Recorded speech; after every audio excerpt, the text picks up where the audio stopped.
അസ്സലാമു അലൈക്കും വറഹ്മത്തുള്ളാ. നബിദിനാഘോഷം മുജാഹിദ് കൃതികളിൽ നല്ല ഒരു പുസ്തകം. പലതരത്തിലുള്ള പുസ്തകങ്ങൾ നമ്മൾ വായിച്ചിട്ടുണ്ട്.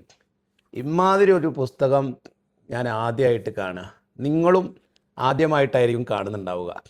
വളരെ കൗതുകമുള്ള ഒരു കൃതിയാണ് ഈ കൃതി. ബഹുമാനപ്പെട്ട അസ്ലം സഖാഫി ഉസ്താദ് എഴുതിയ ഈ പുസ്തകം എന്തെന്നാൽ, നമ്മളിപ്പോൾ ഹബീബായ നബി സല്ലല്ലാഹു അലൈഹി വസല്ലമ തങ്ങൾ ജന്മം കൊണ്ട് അനുഗ്രഹീതമായ പുണ്യ റബിയുൽ അവ്വൽ മാസത്തിലാണുള്ളത്. ഈ റബിയുൽ അവ്വൽ വരുമ്പോൾ ലോകത്തുള്ള ഈമാനുള്ള ഹൃദയങ്ങളിലൊക്കെ സന്തോഷം വരിക എന്നത് സ്വാഭാവികമാണ്. അത് നമുക്ക് പറഞ്ഞ് അല്ലെങ്കിൽ കൽപ്പിച്ച് ചെയ്യിപ്പിക്കാനൊന്നും കഴിയുന്ന കാര്യമല്ല. സ്നേഹമുള്ള ആൾ ജനിച്ച മാസമാകുമ്പോൾ സ്വാഭാവികമായിട്ടും മനസ്സിൽ സ്നേഹം വരും.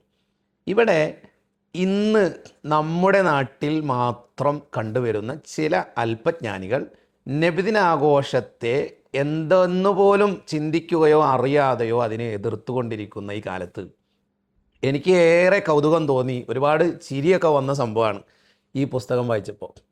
ഇവർ ഇന്ന് ഈ നബിദിനാഘോഷത്തെ എതിർക്കുന്ന നമ്മുടെ നാട്ടിലെ മുജാഹിദ് സുഹൃത്തുക്കൾ, അവരുടെ പ്രസ്ഥാനം ഇവിടെ ഉണ്ടാക്കിയ നേതാക്കൾ ആരാണോ അവരാണ് നബിദിനാഘോഷത്തെ ഏറ്റവും അടിപൊളിയായിട്ട് സമർത്ഥിക്കുന്നത്. കാലങ്ങൾക്ക് മുമ്പേ നേതാക്കൾ മറുപടി എഴുതി വച്ചിരിക്കുന്നു.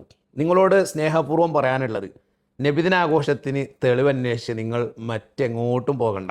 ഞങ്ങൾ പലപ്പോഴും ഖുർആനിക വചനങ്ങളും ഹദീസുകളും പ്രമാണങ്ങളും ഒക്കെ നിങ്ങൾക്ക് പറഞ്ഞു തന്നിട്ടും ബോധ്യപ്പെടുന്നില്ലെങ്കിൽ ഈ കൃതി ഒന്ന് വായിക്കുക നിങ്ങൾ. ഇതിലുള്ളത് എന്താണ്?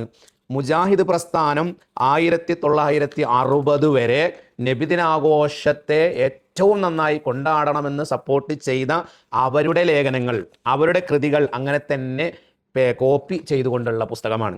ഇതിൽ റബിയുൽ അവ്വലിനെ സ്വാഗതം ചെയ്യുന്നതിനെ സന്നദ്ധമാകണം എന്ന് പ്രത്യേകം അവർ പറയുന്നുണ്ട് അൽ മുർഷിദിൽ. അതുപോലെ തന്നെ നബി സല്ലല്ലാഹു അലൈഹി വസല്ലമ തങ്ങളുടെ ജന്മം കൊണ്ട് അനുഗ്രഹീതമായ റബീഉൽ അവ്വൽ മാസത്തിൽ നബി തങ്ങളെ കൊണ്ട് സന്തോഷം പ്രകടിപ്പിക്കണമെന്ന് പരിശുദ്ധ ഖുർആൻ വെച്ചുകൊണ്ട് തെളിവ് പറയുന്നുണ്ട്. റബീഉൽ അവ്വലിൽ ശുക്ർ ചെയ്യണം, തെളിവ് പറയുന്നുണ്ട്. സന്തോഷിക്കാതിരിക്കാൻ ഒരു വിശ്വാസിക്ക് കഴിയൂല. ആരാണ് പറയുന്നത്? അൽ മുർഷിദ് മാസിക 1935 ജൂൺ. നിങ്ങളുടെ തലതൊട്ടപ്പൻ നേതാക്കന്മാർ അവർ പച്ചയായി എഴുതി വയ്ക്കുകയാണ്, റബീഉൽ അവ്വൽ വന്നു കഴിഞ്ഞാൽ വിശ്വാസിക്ക് അതിൽ സന്തോഷിക്കാതിരിക്കാൻ പറ്റൂല.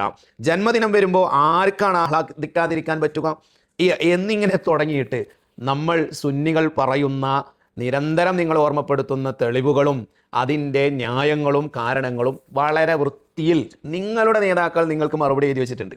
അപ്പോൾ ഈ പുസ്തകം റബീഉൽ അവ്വൽ മാസത്തിൽ നിങ്ങൾക്കുള്ള ഒരു സമ്മാനമാണ്.